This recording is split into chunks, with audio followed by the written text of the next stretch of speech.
tarde a todos e a todas que nos acompanham. Estamos aqui no Sartori Talks de abril de 2022. Hoje a gente vai falar sobre tributação estratégica e retomada econômica.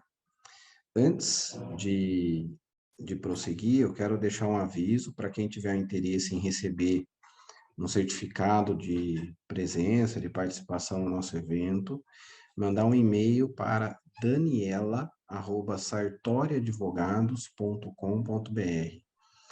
Peço a gentileza de encaminhar esse e-mail, colocando nome, RG, CPF, para pedir o certificado de participação.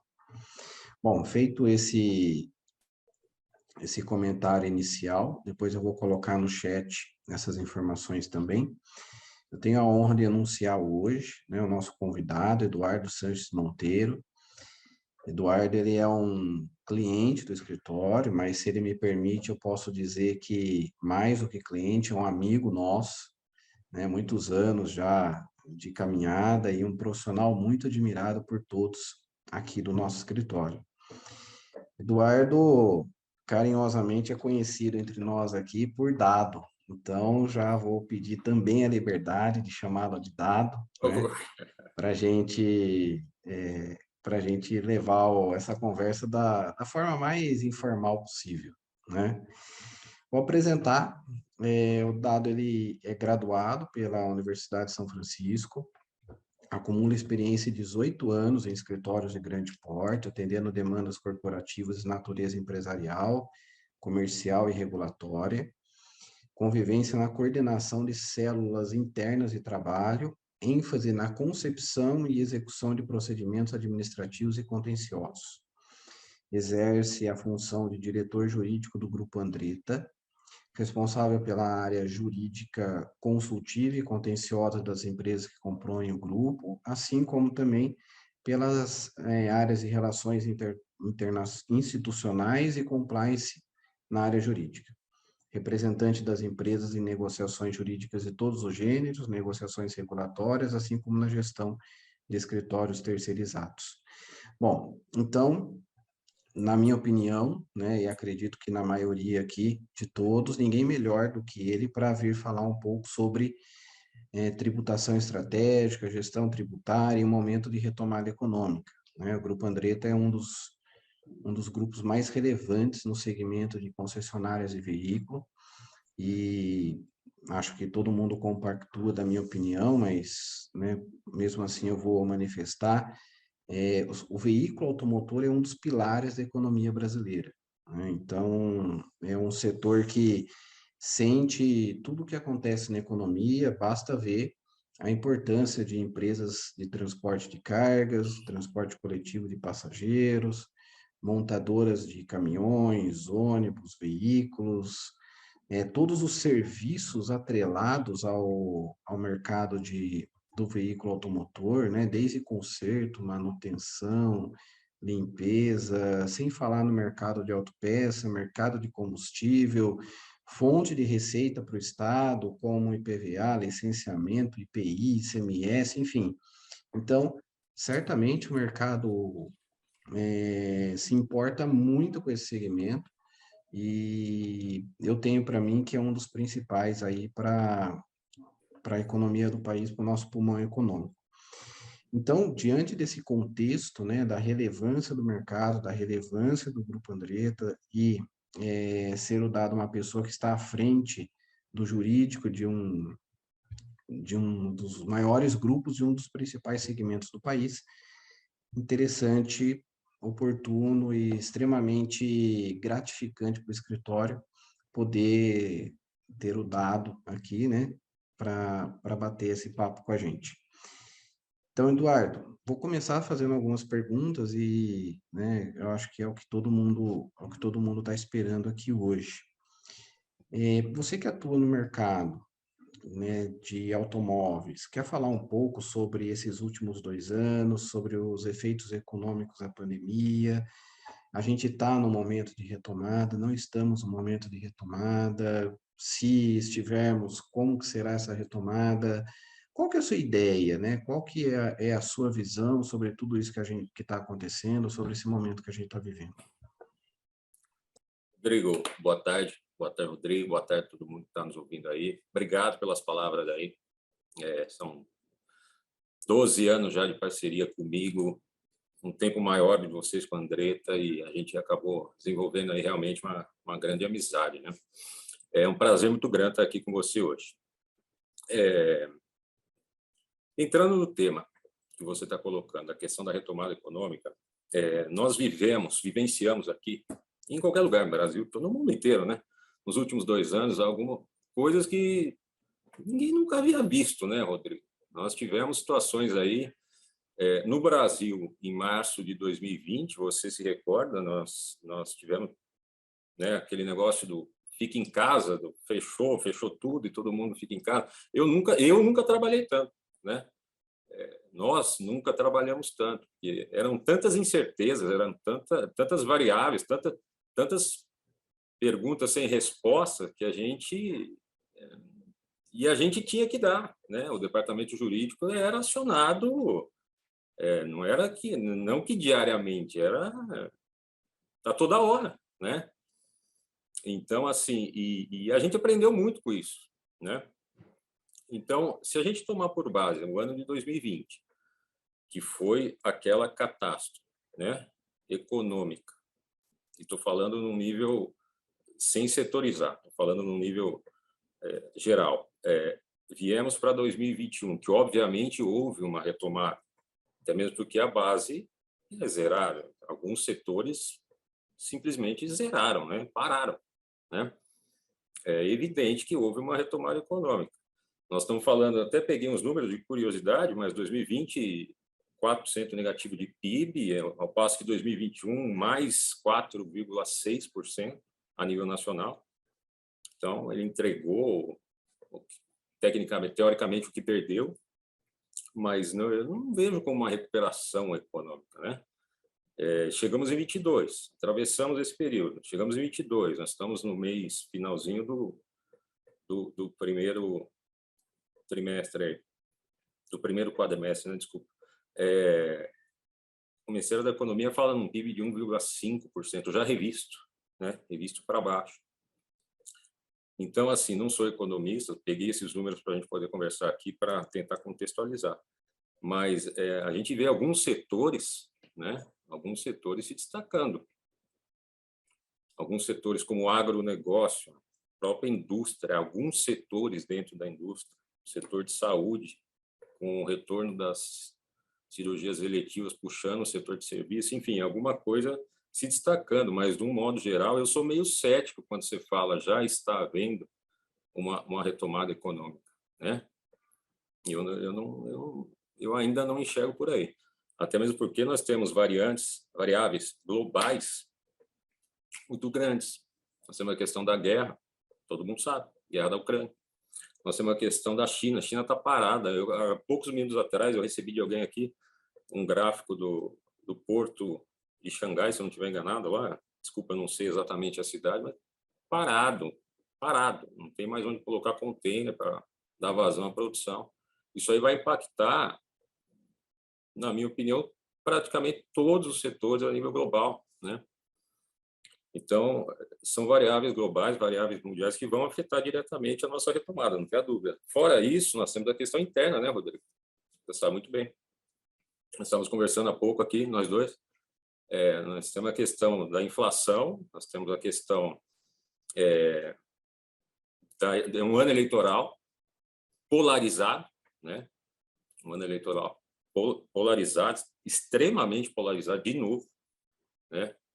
Nós temos um governo atual aí, não quero entrar no mérito, bem ou mal, mas brigando entre poderes ali, uma situação, né? Nós que trabalhamos no meio, no jurídico, no judiciário, né? Quase que surreal o que a gente vê ali às vezes, enfim.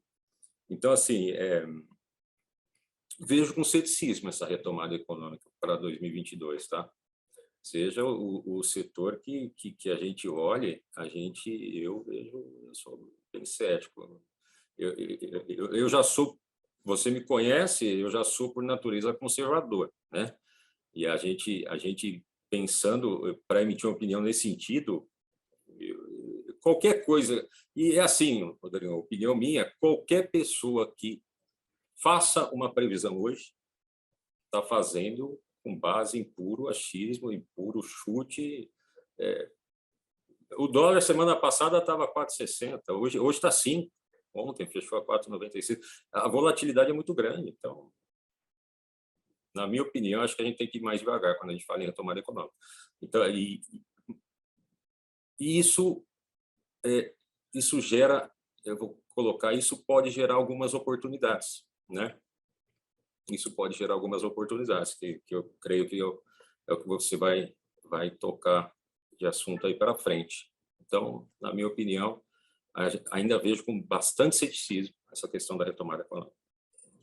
Eu concordo, particularmente concordo, sim. Eu acho que são muitas variáveis, né, que a gente está sujeito. Pelo menos até o final desse ano, a gente está num momento de muita incerteza. Eu também nunca trabalhei tanto como no começo da pandemia, né? Eu acho que só ali quem viveu ali na frente jurídica aqueles meses iniciais, aquelas normas para tudo que é lado, mudança, Eu me ali não recordo foi que brincadeira, não. nós conversamos um dia, né, altas horas da noite lá, e a gente falou, Rodrigo, vamos colocar uma pessoa só para entrar em todos os sites das prefeituras amanhã, todos os dias de manhã, porque era decreto em cima de decreto federal, não se entendia com o estadual, e os municipais não se entendiam com ninguém.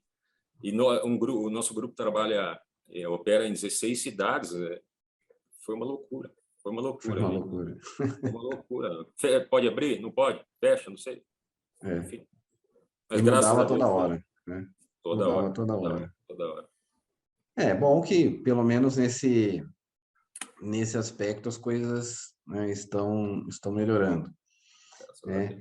Deus. Mas eu também concordo, Dado, eu concordo com essas variáveis todas, eu concordo com essa incerteza do mercado, e cada vez, pelo menos enquanto a situação não se normalizar, cada vez vai ser mais difícil para as empresas sobreviverem, para as empresas atingirem resultado e assim por diante. Então, dentro desse contexto, eu queria, né, saber qual que é o papel de uma gestão tributária nesse momento, né? Incerteza, uma retomada econômica que, né, às vezes parece que vai, mas acaba não acontecendo. Como que você vê, como que você tem trabalhado essa questão de gestão tributária, gestão de tributos? Fundamental, Rodrigo. Porque assim, ó, a gente vê o empresário, principalmente no início da jornada, a gente vê, já tive casos assim, ele está naquela ânsia de faturamento, de vender, de fazer a empresa rodar, vender o seu produto, seu serviço, seja lá o que for, e ele foca muito na questão comercial. Não está errado, óbvio, está correto. Mas a organização interna demanda um tempo que às vezes ele não tem, né? Ou também não é feito, não é o caso. E realmente é um negócio complexo, você sabe, é um negócio difícil, né? Então, assim, a gente passou a dar muito mais valor à questão da gestão tributária, falando como departamento jurídico e acompanhamento, né, da gestão tributária, ao ponto que a gente identificou a necessidade dessa organização do departamento físico-contábil. Tem que ser perfeito, tem que ser um relógio, tem que ser um relógio, porque as autuações são altas, o valor das multas são altos em caso de um erro do departamento fiscal contábil, físico-contábil, e por sua vez ali tem muita oportunidade. E é aí que o empresário no geral, a gente vê, ele não está atento, né? Ele não está atento. Se você deixar isso a cargo do departamento da contabilidade, eles, apesar de... Você pode contar com um pessoal atento, né? Um pessoal diligente, um pessoal extremamente proativo, mas talvez ali no dia a dia ele não consiga identificar essas oportunidades. Isso parte do jurídico. Nós somos constantemente bombardeados aqui por teses, né? A gente conversa muito sobre isso, né? Então, assim, ainda que você vá aplicar a tese que você quiser, se você não contar com um departamento físico-contábil organizado, você não consegue trabalhar. Então, eu entendo que a preocupação da gestão tributária deve existir, é fundamental e tem que ser no sentido de organização. É, eu também penso assim, eu acho que aquela ideia, né, de que, olha, eu vou só apurar o tributo aqui, calcular o tributo devido, emitir a guia, preencher a declaração, isso já caiu por terra, né? Faz E tempo, hoje a né? gente tem que ter uma gestão tributária mesmo, como um departamento qualquer da empresa. Ele é muito importante, né, junto com o comercial, junto com o RH, junto com outros, de fazer a coisa acontecer, porque vai impactar no resultado. Né? Diretamente, Exatamente. Eu diretamente. sempre penso, eu tenho cada vez mais tenho defendido essa ideia. Eu acho que a área fiscal ela tem que ser totalmente proativa, tem que ser pensante, sabe? Tem que ter um raciocínio por trás, né? Um raciocínio analítico por trás de tudo que está sendo feito. E isso faz toda a diferença, né? Não faz muito tempo, eu conheci uma empresa que pagava uma fortuna de tributo a mais por mês, porque estava no lucro presumido e poderia estar no lucro Enquadramento real, errado. né? Enquadramento errado. Então, assim, chega a chama atenção, né? Porque é um dinheiro que sai do resultado da empresa, que sai de N locais, né? E tudo dentro da legislação, dentro do que a lei permite fazer, né? Não tem nada errado, nada arriscado. Então, assim, isso é importante, né? Essa leitura, essa verificação quase que diária em cima do assunto, ela é extremamente importante. Concordo com você nesse ponto. Que você tem algum ponto que você acha que é importante ressaltar sobre esse aspecto da gestão? Concorda com isso? Rodrigo, a legislação tributária ela é extremamente complexa, né? E deixar essa aplicação, às vezes, deixar essa aplicação sem o acompanhamento do jurídico também é um risco, né? Então, assim, o departamento jurídico, ao gerenciar essa questão tributária, deve trabalhar muito bem com o departamento contábil da empresa. Nós fazemos isso, nós fazemos um acompanhamento, não vou falar diário, mas quase que semanal, você sabe disso, você participa das reuniões, mas com relação a o que está acontecendo, como é que está acontecendo, como é que nós estamos fazendo as questões das recuperações administrativas, enfim, e principalmente nós também recomendamos sempre, temos auditorias, né? A gente entende que é salutar para a empresa, é salutar porque é ali talvez uma auditoria especializada que vai também pegar uma situação que passa, né? São filtros que devem acontecer dentro de uma empresa. Entendi. A questão central não é um departamento fundamental, não pode ter. Essa palavra, essa expressão dá até frio na barriga, né? Não pode Exato. ter erro. Eu tinha certeza. É, É. é verdade. Bom, fala uma coisa para mim. Nesses últimos dias, a gente teve um julgamento recente aí do STF sobre o planejamento tributário. Né? Para quem não é da área, para quem não está acostumado com o tema, vou só introduzir rapidamente. Tem um parágrafo único lá no artigo 116 do CTN que fala que a autoridade fiscal ela pode desconsiderar negócios jurídicos. Então, quando esse negócio jurídico tiver por objetivo de simular a ocorrência faturadora, em outras palavras, esconder o nascimento de uma obrigação tributária.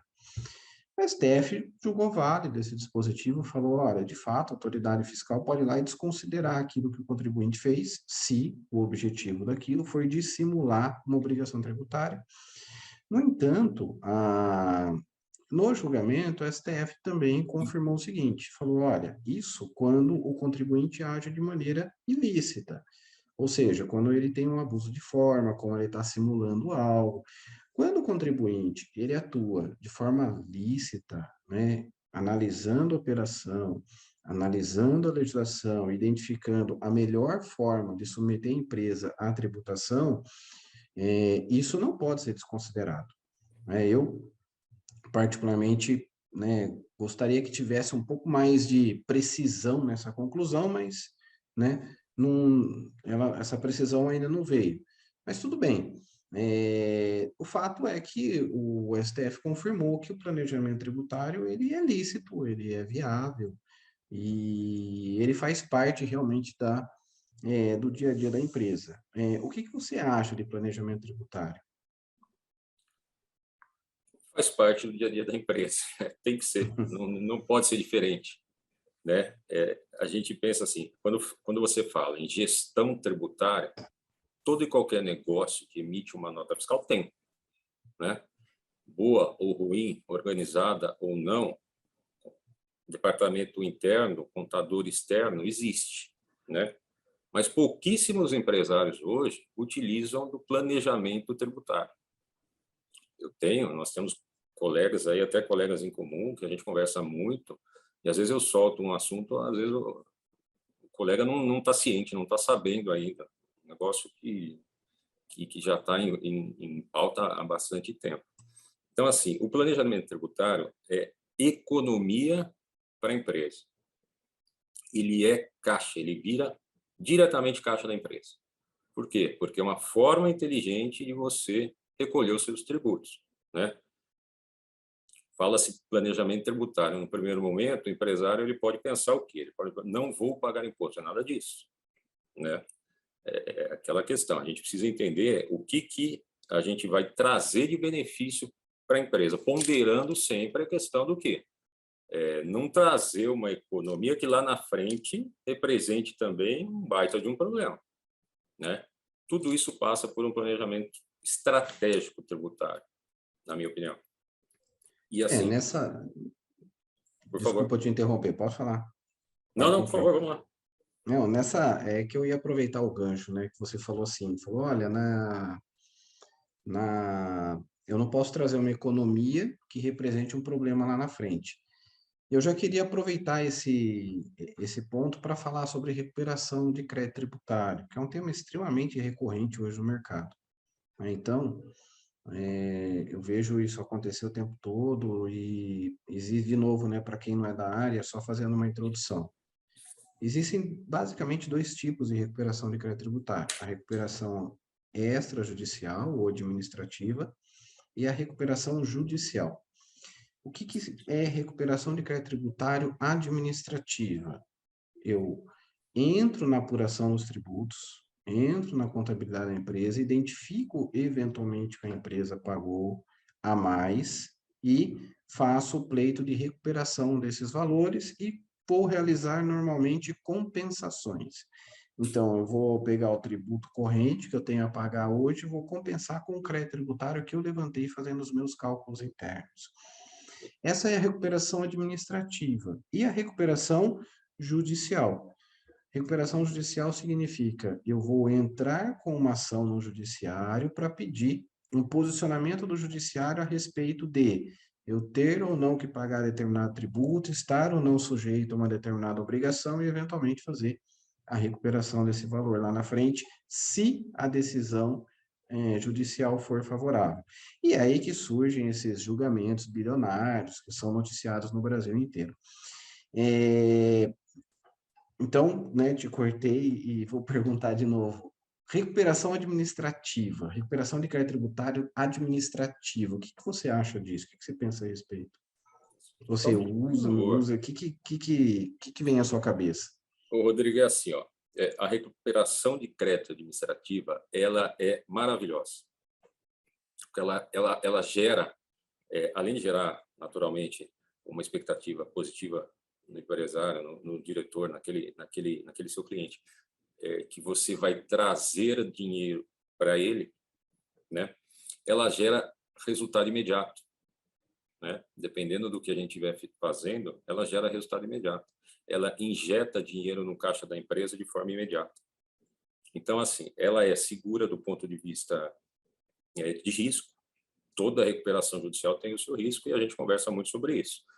A questão é ponderação, né? Então, ela é segura do ponto de vista de risco, na minha opinião. É óbvio que existem as situações que, né, extrapolam a questão do risco médio, vai do que o empresário quer tomar de risco na situação, né? Mas num ponto conservador, numa análise franca ali da situação, ela é absolutamente segura. Então, ela traz o resultado imediato, ela é segura e todo mundo pode fazer. Todas as empresas, com certeza, possuem oportunidade de fazer. Um exemplo prático e simples é folha de pagamento. Nós tivemos aqui recentemente não, já faz durante a pandemia, que a gente começou a conversar sobre isso, se eu não estiver enganado, a recuperação do INSS sobre as verbas indenizatórias, né? A recuperação da contribuição do INSS sobre as verbas indenizatórias da folha de pagamento. Face ali através do PERDCOMP, você injeta dinheiro no caixa da empresa de forma imediata. E as homologações estão sendo rápidas. Isso que está interessante, tá? As homologações estão sendo rápidas. Tivemos pouquíssimo problema com isso. Então, assim, sou absolutamente a favor. Sempre que possível, a gente vai caminhar para uma recuperação administrativa, tá? Isso é posição firmada aqui dentro do grupo nesse sentido.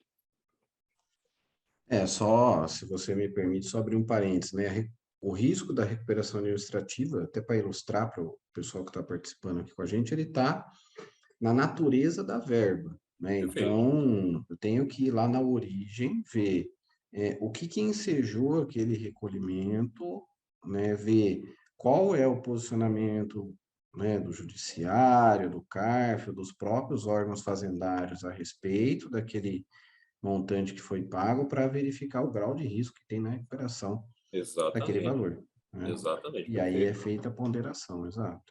Exatamente. E sobre recuperação judicial, ações. As teses, Rodrigo, as teses, elas, o que eu comentei, eu acho que eu comentei, nós somos bombardeados com diversas teses de recuperação de impostos, né? Questão de recuperação de ICMS na conta de energia, questão não sei o quê, enfim, tem teses existem.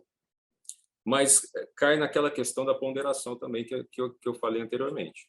Então, assim, apesar da grande maioria das ações, né, que a gente propõe serem através do mandato de segurança, que não gera a questão sucumbencial, todo mundo sabe, uma outra declaratória aí pode acontecer, e a gente tem que também ponderar a questão do risco. E não é uma recuperação imediata, correto? É uma situação que a gente tem que endereçar o problema ao judiciário, né? Judicializar a questão, pode demorar, pode não, vai demorar, num certo momento pode ser suspensa a discussão até que o órgão supremo se manifeste. Temos casos também, já é uma recuperação um pouco mais trabalhosa. Não estou dizendo que não é o caso de não se utilizar, correto? A gente também utiliza, mas já é uma situação um pouco mais trabalhosa, vamos usar essa palavra, um pouco menos vantajosa, mas aí é onde mora o grande número de oportunidades que a gente pode trabalhar. Quando não existe, né, segurança jurídica suficiente para fazer de outro meio, né, tomar um outro caminho, eu acho que o manejo de uma ação judicial ele pode ser interessante, sim.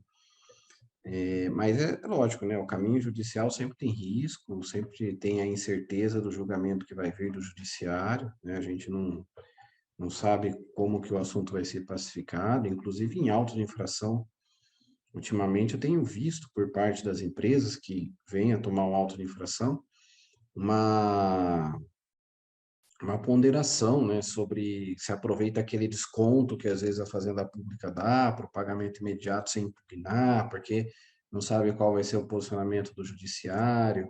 Então, também faz parte aí né, dessa ponderação de risco analisar essas questões. Não tenha dúvida, tem questões, Rodrigo, que não compensa a discussão. Não compensa, acaba não compensando. O advogado, né, no meu caso, eu que fico bastante no contencioso, gosto, assim, Eu sempre prezo por uma boa briga Eu sei, na, eu sei.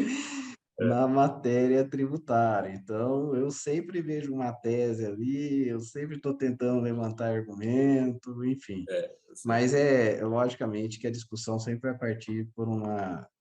Um dos aspectos é o jurídico, mas a gente tem aí outras vertentes que são de gestão mesmo, e que, né, essa é a nossa diferença, né? Você vê o olhar mais gerencial da coisa dentro da empresa, e eu vejo o caminho, né, da briga que eu posso travar ali, do que dá para a gente conseguir.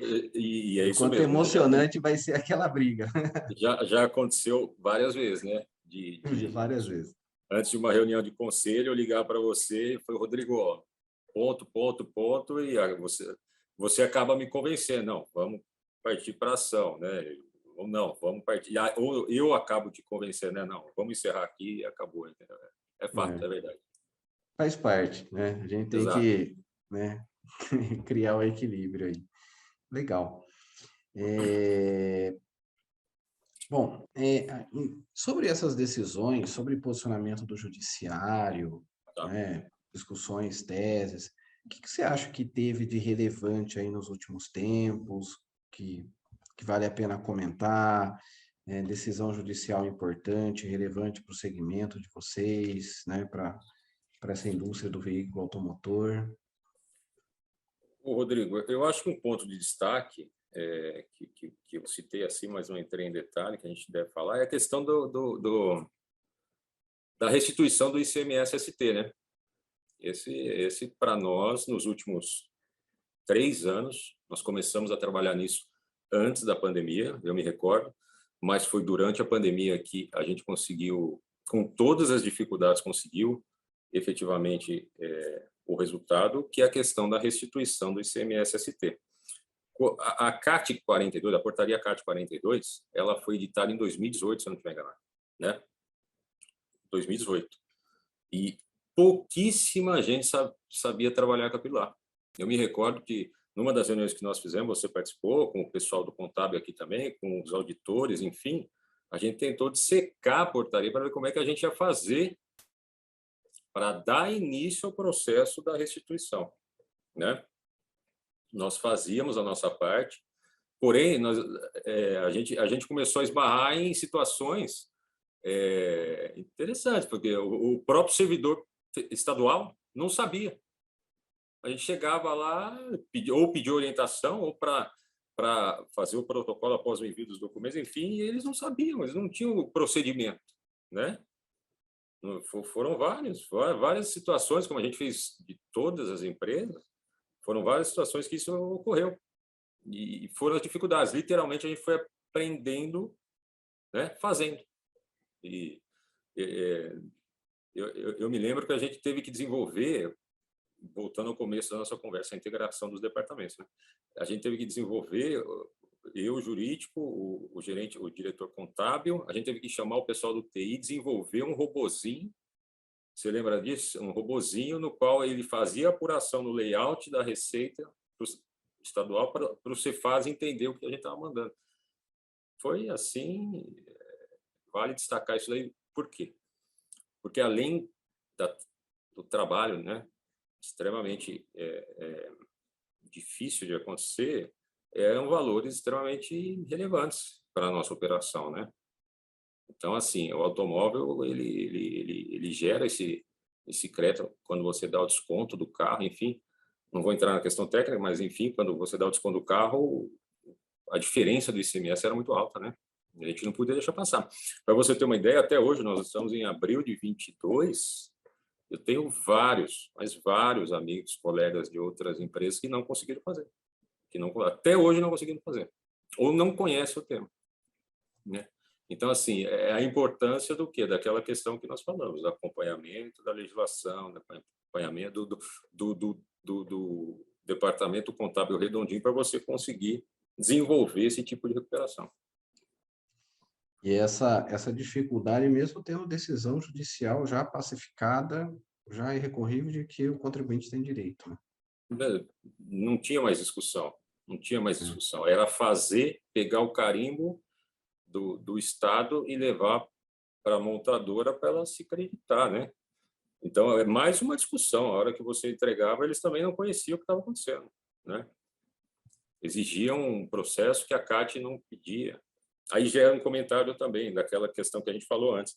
Você gera uma economia, mas não pode expor a empresa num risco maior, correto? Nesse caso, a CAT 42 ela demanda uma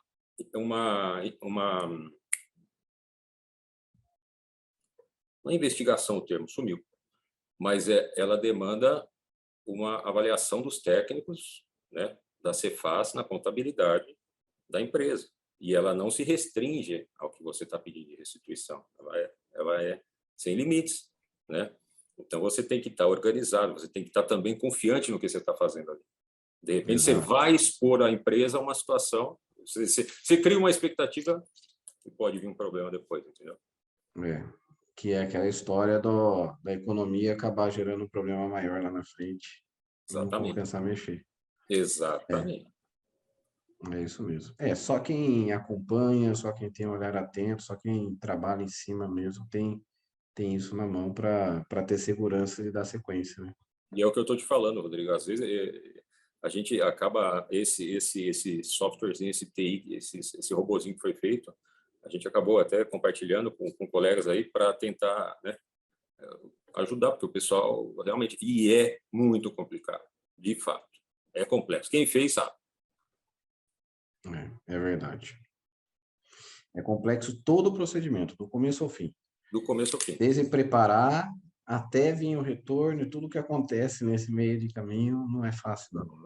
Para a Cefaz rejeitar o seu arquivo, é uma vírgula errada. Acabou. O arquivo inteiro está devolvido. Então, mas conseguimos, né? Faz parte. São os desafios aí do jurídico que atua também no setor tributário, né? Na área tributária. Exatamente. Bom, Dado, vamos voltar um pouco à gestão, né? Antes a gente, estamos aí, não quero tomar muito o seu tempo, só mais um pouco, né? Estou à disposição. Gestão tributária, quem não der atenção a isso, ou quem der atenção a isso, vai ter vantagem competitiva no mercado? O que você acha? Não tenha dúvida, não tenha dúvida. É assim, ó. Eu penso que essa retomada econômica, ela partiu, né? Ela é derivada. Aí eu não estou julgando se a velocidade que ela está acontecendo, mas ela vai acontecer com negócios diferentes. O negócio que a empresa tinha em 2019 é diferente do negócio que essa empresa tem em 2022. E isso eu falo com tranquilidade, imagino eu, para todos os setores, né? Trazendo para o meu setor aqui, você comprava um automóvel indo na revenda. Hoje você não precisa mais. Você compra daí da sua sala linda, maravilhosa, aí você consegue comprar o seu carro. E vão entregar aí para você. Então, assim, quem conseguiu nesse período se reinventar, acompanhar a aceleração digital que aconteceu, essa reunião que nós estamos fazendo aqui agora, em 2019 não existia, né, praticamente. Quem conseguiu ultrapassar essa fase, eu creio que reinventou o seu negócio. Perfeito. Ou surgiu um novo negócio. Trazendo para a questão da gestão tributária. Dedique tempo, na minha opinião, dedique tempo à questão da gestão tributária. Não deixe o assunto somente com o departamento contábil. Envolva outros departamentos. E, principalmente, o empresário tem que se envolver nessa questão. Ele tem que estar ciente de tudo que está acontecendo e tentar enxergar as oportunidades. Tem muita oportunidade. Quem fizer a gestão tributária de uma forma competente, já puxando também o planejamento tributário, não tenha dúvida, tem diferencial no mercado. Sai na frente. Essa foi a sua pergunta. Então, sai na frente. Um acúmulo de passivo, mas setorial. Algumas empresas, sim. Principalmente os setores mais ofendidos nessa crise. Você tem setor aí que está começando do zero, né, rapaz? Então, vamos lá. Questão de restaurante, alimentação, turismo, lazer, turismo, eventos. verdade. são setores que estão começando do zero, literalmente do zero. Então, não tenha dúvida, não tenha dúvida. Esse tipo de empresa aí e a cadeia, com certeza, acumulou um passivo nesses últimos 2 anos. Quem se reinventou, como eu estava dizendo ali, né? Quem se reinventou, quem conseguiu fazer o seu negócio andar ou até melhorar, né? Pelo contrário, gerou ativo, pagou mais imposto. Eu li uma reportagem essa semana aí do Paulo Guedes dizendo que a arrecadação federal foi recorde, né? Recorde. Então, Eu assim, vi isso mesmo no começo do ano, mas muito também, o Eduardo, por conta da inflação, né? A inflação aumentou muito, a arrecadação aumenta também, né? Mas é verdade, né? O que mostra, mesmo por tendo a inflação como uma das variáveis que tem influenciado aí no aumento da arrecadação, com certeza a retomada econômica agora no início de 2022, no final de 2021, contribuiu bastante para isso, né? exatamente. Mas, de fato, alguns setores, os de evento, eu imagino que de turismo foram um dos mais afetados, com certeza, restaurante, enfim. É que os restaurantes, por sorte, ainda conseguiram se virar, aqueles que tinham, né, esse suporte com um sistema de entregas em domicílio, né? Então, eles conseguiam ali se virar, mas, né, não são todos que tiveram a mesma sorte, né? Muitos tiveram que fechar a porta porque os passivos, né, não são só tributários também, é trabalhista, é fornecedor, enfim. Então, O passivo de um modo geral, né, Rafael? exato, de modo A geral. Não. retomada. Tem negócio que tem empresas que não retomam, mas a verdade é essa. É verdade. Não retoma. É verdade. Né? Agora, Dado, o que o mercado espera a respeito de incentivos e benefícios tributários, né? E caso esses incentivos, benefícios não venham, o que fazer, né? Como um administrador de uma empresa deve se portar sem nenhum tipo de, né, incentivo por parte do Estado, né? Aquela questão, né? Esperar incentivo sempre se espera, né? Principalmente no momento da citada retomada. O governo, a máquina quer fazer, precisa fazer a economia voltar a funcionar. A inflação é uma realidade, você bem citou. O que eles podem fazer?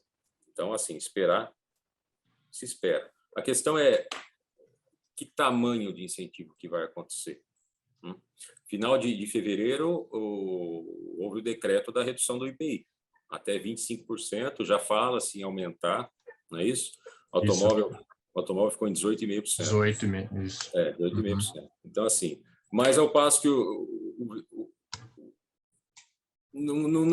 na minha opinião, não teve o resultado esperado, pelo menos não ainda, porque o poder de compra do povo diminuiu demais, né? Diminuiu demais. Basta ver o tanto de pessoas que estão desempregadas ainda, né? Então, assim, e, principalmente, fala-se em benefício, incentivo, perfeito. Não podemos esquecer que nós estamos em ano eleitoral, né?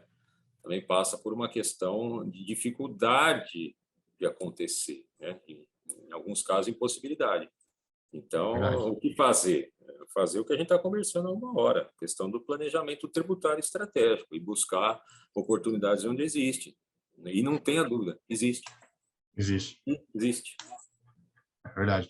Agora, outro ponto que eu até gostaria de acrescentar aqui no nosso debate é para dar incentivo, benefício tributário, fiscal, que é o escopo do nosso ponto aqui agora, significa, né, do outro lado, uma renúncia de receita por parte do Estado, né?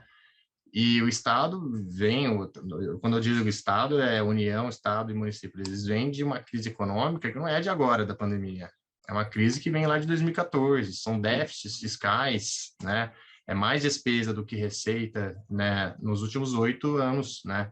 Então, o Estado está sem, né, recursos financeiros, até por uma questão de vedação da lei de responsabilidade fiscal, você, Estado, não pode dar qualquer incentivo se você não tiver uma contrapartida, né? Onde que você está reduzindo os seus gastos, né? Senão perde toda aquela gestão responsável. Só que, ao mesmo tempo, se não tiver esse incentivo, como que as empresas, como a economia vão conseguir retomar após esse baque, né, enorme, após esses baques enormes, né? Lá em 2014, 2015, agora com a pandemia, né? Então, não dá também O Brasil está sempre em crise, né, Rafael? Está sempre o Brasil em crise, tá sempre né? em crise. Estranho quando não está, né? Se não estiver em crise, até o pessoal fica meio preocupado, né? O que muda é a crise, né? O nome da crise, né? O que muda é o nome da crise. O nome da crise. Existe, o Brasil está sempre em crise. Por isso que o empresário brasileiro ele cara, ele é super-herói, como diz o Wagner que gosta dos bichinhos lá. O cara, ele se reinventa, ele sai, enfim, é Verdade. impressionante. É verdade. E até antes de 2014, você pega alguns estados como Rio de Janeiro, Minas Gerais, é crise atrás de crise e não só se concentra na União, né? Exato. Agora, com relação a esse passivo, né, focando no passivo tributário, né, muitas empresas, por conta da pandemia ou da própria crise que vem de 2014, 2015, resolveu que os tributos, né, estaria na última prioridade, né? Então é preferível pagar ali os seus empregados, os seus fornecedores, até para manter a empresa minimamente funcionando, e deixa, né, os tributos em um segundo plano. Então acumulou nesse período ali um passivo tributário, né, considerável, né? E aí gera essa preocupação, né? O que fazer, né, com esse passivo tributário, né? O mercado ele espera uma espécie de refis, né? E se não vier esse refis por parte da União, dos estados e municípios, o que fazer, né? Na, na verdade, o Rafael, principalmente os municipais, já aconteceu, né? Alguns municípios já aconteceu, é verdade. Já aconteceu, porque 2020, março de 20, quando parou, eu acho que a primeira coisa, IPTU, né, que a gente escutou de não vou pagar IPTU, não vou pagar IPTU, não vou pagar IPTU, enfim, e aconteceu a partir do segundo semestre de 20, se eu não estiver enganado, né, começaram a pintar os refis municipais. Estadual e federal, esse ano, zero possibilidade, né, na minha opinião, até por uma vedação legal. Perfeito. Até o estado de emergência poderia eventualmente autorizar, mas também o estado de emergência não está mais vigente, salvo engano. Então, assim, se acontecer, vai depender da questão da eleição, né? Vai depender da política econômica adotada pelo atual ou novo governo a partir de janeiro de 23, né? Eu imagino que eu não sei exatamente como essas decisões são tomadas, né? Mas alavancar a roda da economia passa por isso também, na minha opinião. Eu imagino que vai acontecer. Passar uma régua ali, né, para que a partir de agora, né, as empresas possam começar pelo menos do zero, se replanejarem, né? O refis nunca vai ser mais vantajoso do que o recolhimento do tributo on time ali. Efetivamente. Óbvio.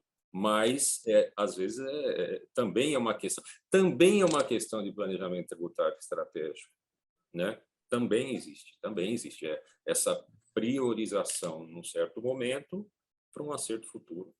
Né? Tem empresas Agora, que trabalhar isso daí.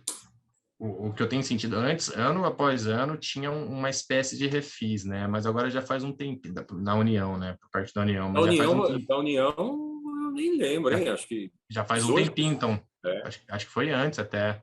Então, não está sendo tão mais recorrente, né? Porque antes o empresário falava, não, daqui a pouco vai ter um próximo refis, está tranquilo, Exato. mas já não está mais bem assim, né? Exato. A questão municipal é muito mais recorrente. Muito mais recorrente. Isso é verdade. Isso é verdade. Agora, Eduardo, com relação à gestão empresarial, né? Qual que é o papel da contabilidade em todo esse cenário, né? Na sua opinião? Foi como eu já disse. Ela é fundamental. É onde nascem, onde devem ser identificadas as oportunidades. Porém, há 4, 6, 8 mãos com essa integração de departamentos, né? Mas é fundamental. A contabilidade ela deve ser perfeita. Aquilo que eu falei para o Rodrigo no começo, no meio do nosso papo aí. Ela errou, a conta chega. Não tenha dúvida, né? A conta chega. E aí você remediar isso daí é uma situação complicada. A legislação tributária é tão complexa, Rafael, você sabe disso, nós também conversamos bastante, porque está tudo a nosso cargo, né? Do contribuinte. Quando eu falo nosso, a cargo do contribuinte. É a apuração, o preenchimento, das obrigações acessórias, a declaração, o comprovante, né? E aquela coisa. E vem a autuação prontinha, está aqui, poder ver lá, mas, né? Então, assim, se você não tiver essa integração dos departamentos, muito bem feita, muito bem azeitada ali, é problema na certa. E sobre esse ponto é interessante, né? Tá tudo no colo do contribuinte, né? Então, é o que você disse, o contribuinte tem que apurar, tem que preencher, escriturar ali as obrigações acessórias, e não são poucas obrigações acessórias, porque as obrigações acessórias e o recolhimento do tributo está sujeita a diversas legislações. Então, veja, só por parte do ICMS, né? Tem a legislação do Estado de São Paulo e dos outros 26 unidades federativas. Então, você tem que estar atento a todas essas leis e atos administrativos de todos esses entes da federação. É a Mas mesma aquela coisa. questão, né, o Rafael, me corrija, o maior motivo das autuações são os acessórios. São as acessórias. Não é falta de imposto. Tudo bem, tem o recolhimento menor, mas as acessórias são uma boa parte das autuações recorrentes. Tem uma pesquisa até interessante de um estudioso da área tributária, né, que o contribuinte ele quer até pagar o tributo, mas é tão difícil pagar o tributo porque tem tantas obrigações acessórias que ele passa mais tempo apurando as obrigações acessórias. Inclusive o Brasil é recorde, né, em número de horas que você passa escriturando. Eu li isso daí. Eu achei... Então, você acaba virando... Aí você precisa de um time, um departamento fiscal enorme para poder apurar todos esses tributos. Você precisa de diversos advogados, você precisa de uma contabilidade enorme, enfim, só para conseguir apurar esses tributos. E aí a gente passa mais de 1.000 horas, se eu não me engano, é um estudo, né, de tempo que os empresários, as empresas passam só para poder pagar o tributo. Ou seja, você paga para poder pagar o tributo, porque você precisa contratar toda essa indústria, né? Dependendo do tamanho da sua empresa, o departamento físico-contábil tem... Né, nós temos aqui 20 pessoas. É muita gente, né? Agora, e o papel do jurídico, né, nesse momento? E não só do jurídico tributário, no jurídico como um todo, né? Qual que é o papel dele para conseguir atravessar esse momento? O jurídico foi o que eu falei no começo com o Rodrigo. Eu nunca trabalhei tanto como eu trabalhei naquela época do Fique em Casa, quando começou aquela questão lá do março de 2020. Eu me recordo que o grupo ficou fechado, ficamos 2 semanas fechados, né? E fazemos férias para todo mundo. Não sabíamos o que ia acontecer, mas eu vinha, a diretoria contábil vinha, a diretora financeira vinha, nós tínhamos reuniões diárias, vocês eram constantemente acionados, participar. Enfim, é fundamental, porque a dúvida que surge tem que ser esclarecida por quem, né? O departamento jurídico acionado a todo tempo. Aquela questão que eu comentei, os decretos federais lançados, os estaduais sobrepondo, os municipais sobrepondo, e ninguém se entendia. Enfim, então, assim, é fundamental um departamento jurídico atuante e, principalmente, que possa colocar o empresário, distribuir o conhecimento que ele tem de uma forma clara, porque às vezes você coloca de uma forma que o empresário não entende. Não consegue entender. Não quer também entender, porque ele quer um negócio rápido, ele quer uma situação, né? Ele quer uma resolução para o problema rápido, e a gente sabe que no mundo do judiciário nem sempre é assim, né? Então, é fundamental. É uma situação. E cada vez mais envolvido. O departamento jurídico hoje ele é cada vez mais envolvido no núcleo da empresa, não tem dúvida. Ele tem que estar junto ali para assessorar na hora de tomar decisão, né? Exato. Aquela questão passiva. Chegou um processo. Acabou. Verdade. A questão é não deixar chegar o processo. Exato. Mas não só, o jurídico não deve ser acionado apenas quando chega algum processo, mas, né, ao contrário, né, evitar que isso venha a acontecer. Esse é o papel da consultoria, do planejamento, eu prefiro do compliance. Eu prefiro ser acionado à exaustão sobre um assunto do que receber um processo sobre isso. Não tenho dúvida. Estamos chegando aqui no fim da nossa conversa, mas antes de encerrar, queria trazer apenas mais 2 pontos, né? Dentro do setor automotivo, que é o setor que você está mais por dentro, existe por vocês ali uma expectativa de uma reforma tributária? Eu sei que ano passado teve essa discussão, ano retrasado, sobre os tributos indiretos. Ano passado foi mais em relação ao imposto de renda, mas existe de fato uma expectativa por uma reforma tributária?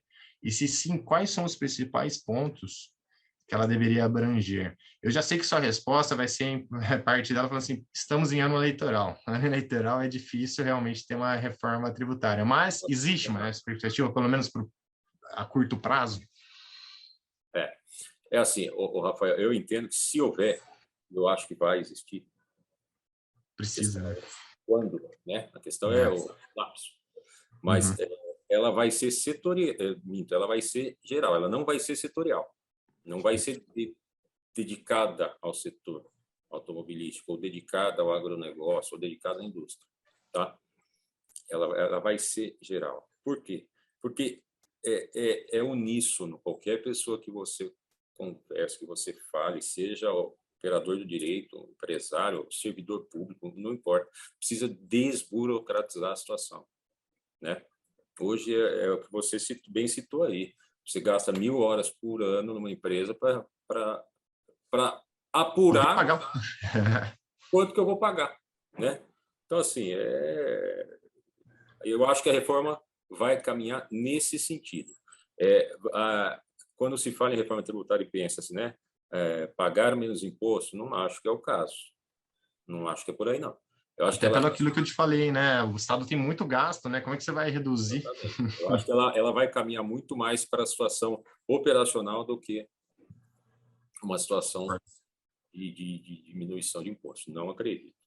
Mas já ajudaria bastante, né? Se fosse, né, a parte... Ela vai acontecer. Ela vai acontecer. A gente vai ter que entender o que vai acontecer na eleição, para que lado, já que a gente está absolutamente polarizado, para que lado que o país vai, e aí a gente vai entender melhor o que vai acontecer. Perfeito. E a última pergunta, né, a última provocação, quais recomendações você daria aos empresários que nos acompanham agora? Né? Quais são os principais pontos que eles devem se atentar? Enfim, as recomendações que você daria a eles. Eu acabei já falando, né? Diversos, né?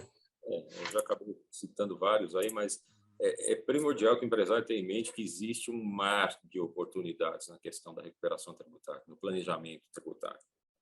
Né? Ele pode entender que está tudo certinho, bonitinho, redondo. Não, minha empresa é redonda, paga tudo certinho. Nunca tive problema. Talvez você nunca tenha tido problema, você está pagando a mais.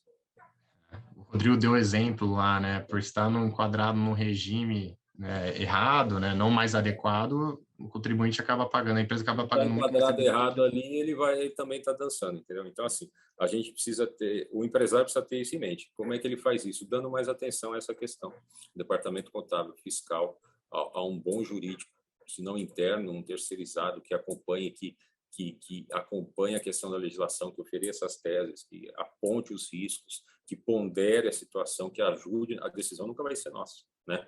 A decisão é do empresário. Então, assim, é fundamental, não tenha dúvida.